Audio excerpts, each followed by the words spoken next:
बिल्लू और नई कमीज। एक दिन बिल्लू के घर पर। बिल्लू, तुम्हारी ये कमीज बहुत पुरानी हो गई है। मैं वेशभूषा स्टोर्स को टेलीफोन कर देती हूँ, तुम चेक की नई रेडीमेड कमीज ले आओ। अच्छा मम्मी। वेशभूषा स्टोर्स। हेलो, मैं अपने बेटे को भेज रही हूँ, वह 8 वर्ष का है। उसे चेक की कमीज पहना दीजिए, बिल मेरे खाते में लिख लीजिए। ठीक है मैडम। कद्दू, क्या डिजाइन है? अंदर तो और भी अच्छे होंगे। आइए, आपकी मम्मी का फोन आ गया है, चेक की कमीज पहनकर देखिए। आए, बिल्कुल फिट आई है जनाब के। कितने पैसे? आपको कुछ नहीं देना, बिल आपकी मम्मी को भेज दिया जाएगा। वो दोनों तुरंत स्टोर से बाहर निकल जाते हैं। यार कद्दू, मुफ्त में कमीज मिल गई। 9-2-11 हो चलो। इधर बिल्लू, मेरी मम्मी ने फोन किया था, चेक की कमीज। आए, ठहरो मिस्टर, ये कमीज तुम्हारी नहीं, असली मालिक आ गया है। ओह, उसकी जेब में मेरे 10 रुपए भी गए। लीजिए आपकी कमीज। जब घबराओ नहीं, मैं उसे नहाने के लिए स्विमिंग पूल पर ले जाता हूँ। जब वह कमीज उतार कर रखे, तुम ले भागना। वह बिल्लू के नजदीक पहुंचता है। मौसम सुहावना है, क्यों ना स्विमिंग पूल में नहाया जाए? अच्छा ख्याल है। Swimming pool. मैं भी आया, यही मौका है। तभी स्विमिंग पूल का तख्ता टूट जाता है। ओह, और बिल्लू पानी की बौछार के साथ उछल जाता है। भागो! और सीधा आकर झब्बू के ऊपर गिरता है। मेरी कमीज। आए,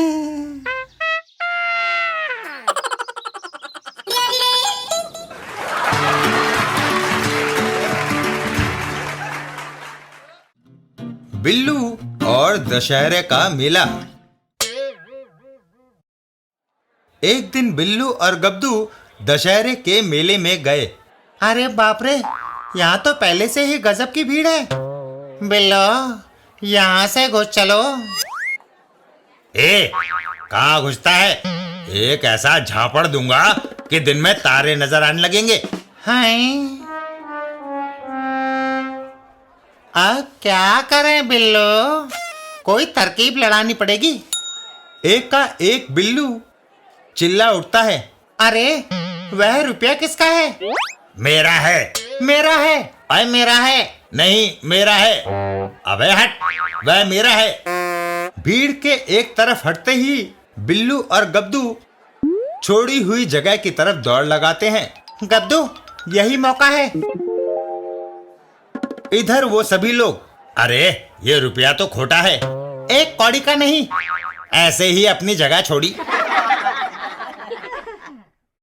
इधर बिल्लू और गब्दू, बिल्लो, आज तू ना होता तो हम दशहरा नहीं देख सकते थे।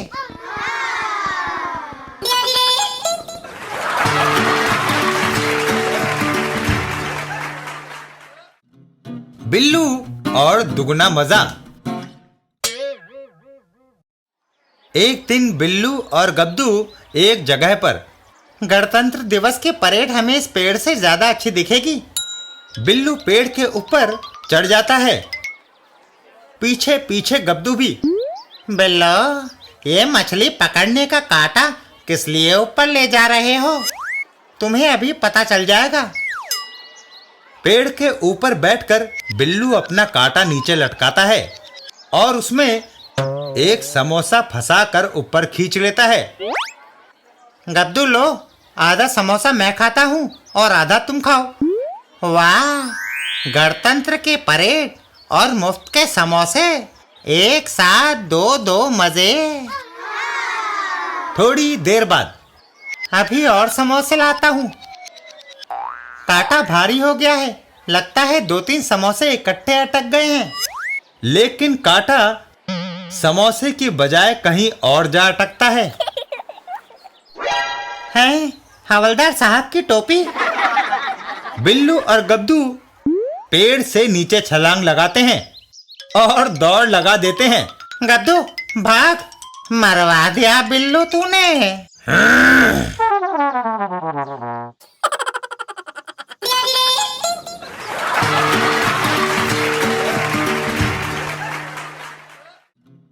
बिल्लू और पटाखे। दिवाली के दिन। पीछे हट जाओ, अब एटम बम आ रहा है। बिल्लू एटम बम को रखकर उसमें आग लगाता है और वहां से भाग खड़ा होता है, लेकिन पटाखा फुस हो जाता है। धत तेरे की। ताऊजी पटाखे की ओर बढ़ते हैं। तुम्हें पटाखे चलाने नहीं आते। ताऊजी अभी उसमें एक आध चिंगारी बाकी है। ताऊजी बिल्लू की बात को अनसुना करते हैं और बम को नजदीक से देखने लगते हैं। मैं तुम्हारी तरह डरपोक नहीं। तभी बम फट जाता है और फिर ताऊजी कहाँ हो? पेड़ के ऊपर। यहाँ बिल्लू। हैं?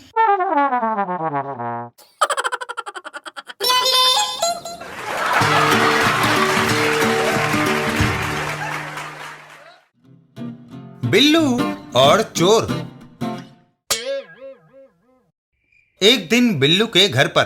अर्र, इसे हाथ मत लगाओ, ये नींद की गोलियां हैं।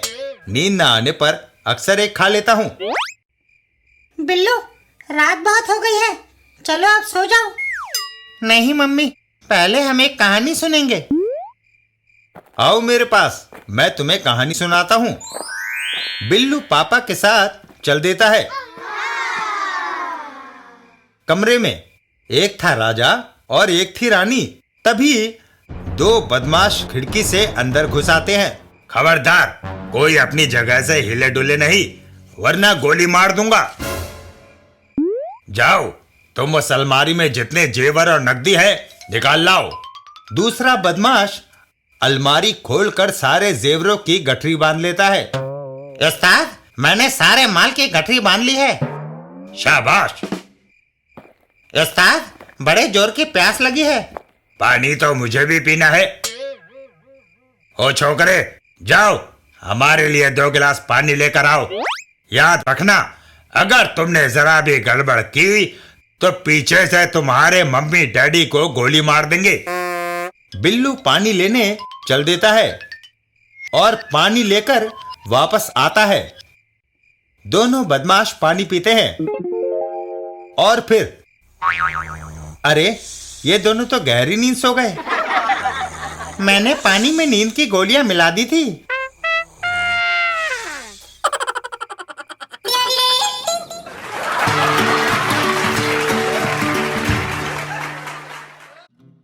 बिल्लू और बिच्छू का कमाल। एक दिन बिल्लू और तोशी। बिल्लू, आओ गणतंत्र दिवस की परेड देखने चलें। ठीक है। और दोनों घर से निकल जाते हैं। रास्ते में आहा, एक बिच्छू, मैं अभी इसे पकड़ लेता हूँ।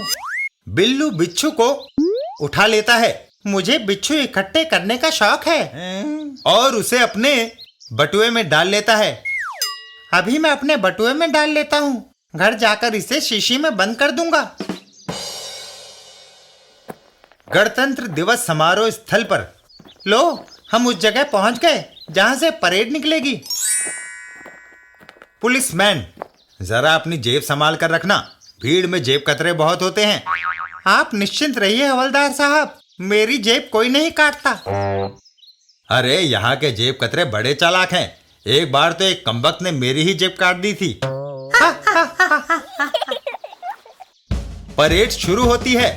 वाह, क्या शानदार परेड है। तभी बिल्लू की जेब से एक पॉकेट मार पर्स निकाल लेता है। अरे बिल्लू, तुम्हारा किसी ने बटुआ मार दिया।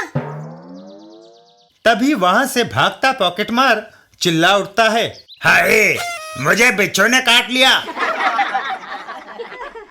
बिल्लू और पुलिसमैन वहां पहुंचते हैं। हवलदार साहब, वह रहा जिसने मेरी जेब काटी थी। हाय!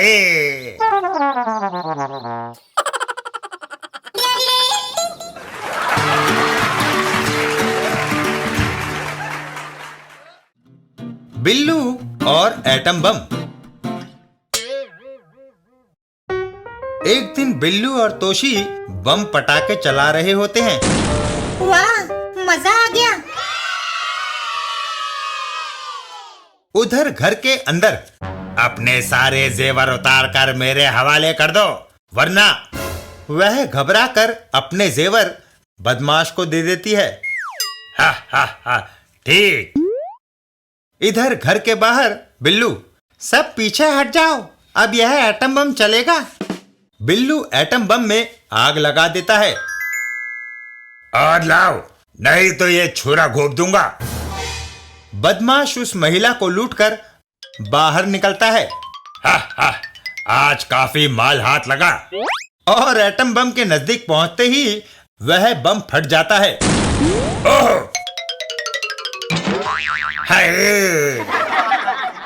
वाह बिल्लू, राम तुम्हारा भला करे, मेरे सारे जेवर सही सलामत हैं।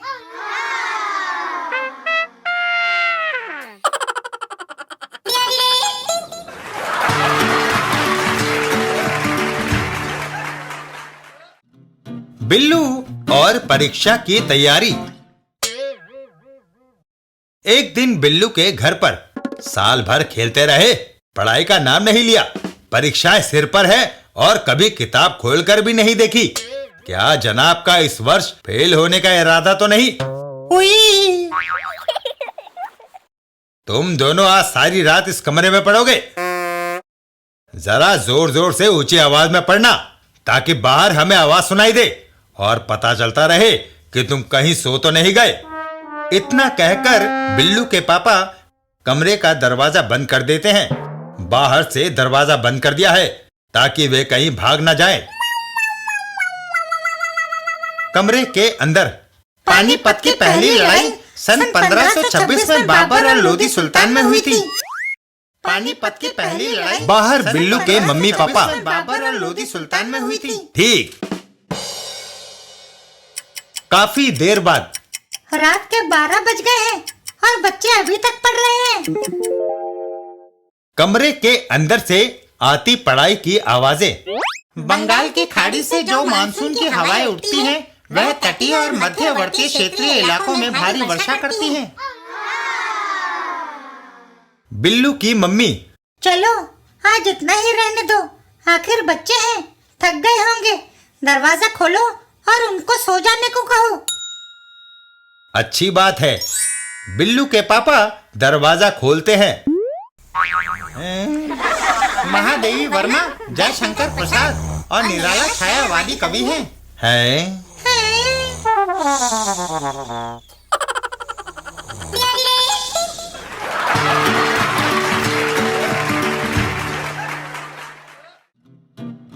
बिल्लू और बहाना।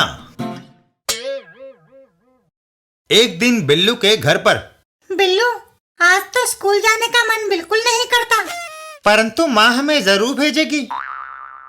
कोई बहाना सोचो। एक तरकीब याद आई है।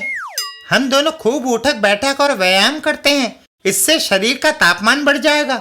माँ इसे बुखार समझकर हमें स्कूल जाने से रोक लेगी। यह सुनकर तोशी खुशी से उछल पड़ती है। वाह बिल्लू, तुम्हारा भी जवाब नहीं। और दोनों जमकर व्यायाम करने लगते हैं।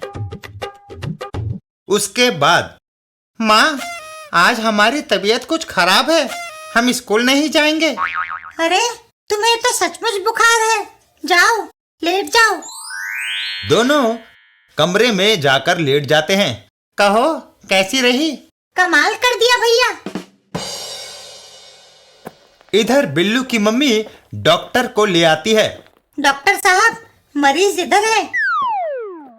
डॉक्टर उन दोनों का चेकअप करता है। काफी टेम्परेचर है, दोनों को एक एक इंजेक्शन देता हूँ। अरे बाप रे, इंजेक्शन! मर गए। और फिर, अरे कहाँ गए दोनों बच्चे? खिड़की से बाहर बिल्लू और तोशी स्कूल को दौड़ लगा रहे होते हैं।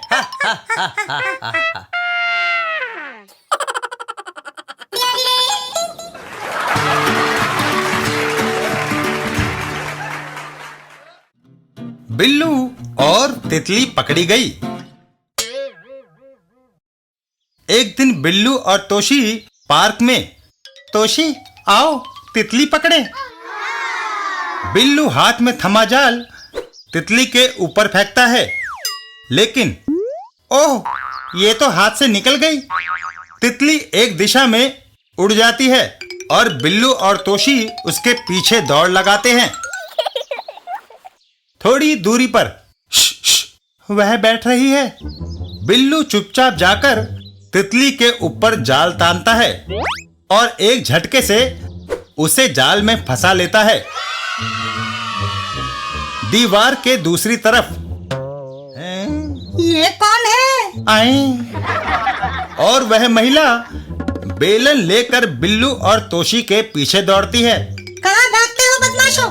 आज तुम्हारी खैर नहीं। तोशी भागो।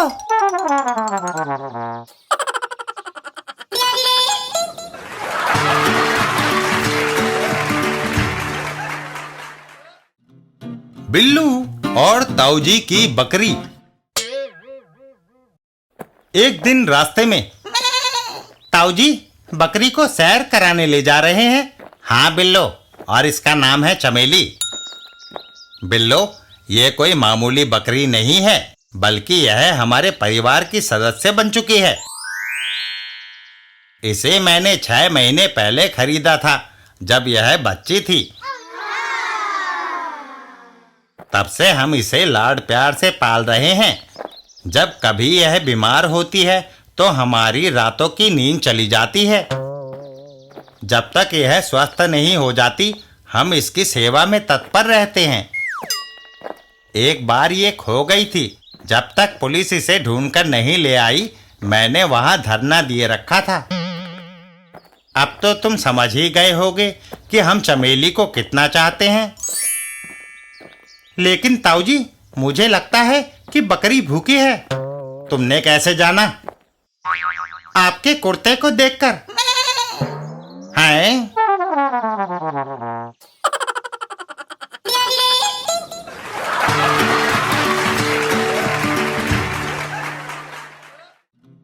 बिल्लू और भविष्यवाणी। एक दिन रास्ते में भविष्य फल। बच्चा, आज का दिन तुम्हारे लिए भारी है। कोई ना कोई तुम्हें चोट पहुंचेगी। कोई उपाय? जो स्त्रीलिंग हो उससे दूर रहो। मैं कोशिश करूंगा। बिल्लू वहां से चल देता है। रास्ते में बिल्लू ने मेरे साथ फिल्म देखने का प्रोग्राम बनाया था, उसे साथ लेना चाहिए। बिल्लू, याद है हमने फिल्म देखने जाना है। मैं टिकटें ले आई हूँ, चलो। बाप रे, जोजी तो स्त्रीलिंग है, इससे दूर रहना चाहिए। यह सोचकर बिल्लू वहां से दौड़ लगा देता है। रुको, अगर तुम नहीं गए तो एक टिकट बर्बाद हो जाएगी। मैं तुम्हारे साथ 2 घंटे सिनेमा हॉल में नहीं बैठ सकता, मेरा नुकसान होगा। बिल्लू अपने घर के अंदर घुस जाता है। वह तो घर में घुस गया जैसे मैं कोई भूत हूँ। चलो, इसका टिकट मैं किसी दूसरे को दे दूंगी। घर के अंदर। बेटा, तुम आ गए, लो खाना खा लो। एक और स्त्रीलिंग। बिल्लू दरवाजा बंद कर लेता है। माँ, मेरे पास मत आना। ज्योतिषी ने कहा है कि अगर आज कोई स्त्रीलिंग मेरे पास आएगी तो मुझे चोट लगेगी, इसलिए मैं कमरा बंद करता हूँ। बिल्लू, तुम्हारी ट्यूटर आई है, दरवाजा खोलो और होमवर्क करो। माँ, वह भी स्त्रीलिंग है। आज मैं उनसे नहीं पढ़ूंगा। उनसे कहो कि वह घर जाएं। शुक्र है कमरे में टीवी है, संगीत सुना जाए ताकि बोरियत दूर हो। टीवी खोलने पर ओह, कलाकार भी स्त्रीलिंग है। मुझे टीवी बंद करना चाहिए। बिल्लू टीवी बंद कर देता है और फिर अब क्या करूं?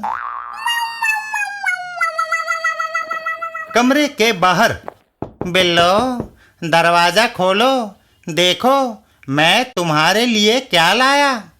बिल्लू दरवाजा खोलता है। गब्दू दोस्त, तुम पुल्लिंग हो इसलिए अंदर आ सकते हो। बिल्लो मैं तुम्हारे लिए पालतू पक्षी लाया हूँ, इसे मुझे दे दो। तभी वह पक्षी बिल्लू की नाक पर काट लेता है। आई! इसने मेरी नाक काट ली। मैंने किसी स्त्रीलिंग को पास नहीं आने दिया। पता नहीं फिर ये कैसे हो गया। मैं तुम्हें बताना भूल गया था कि यह तोता नहीं तोती है। हैं?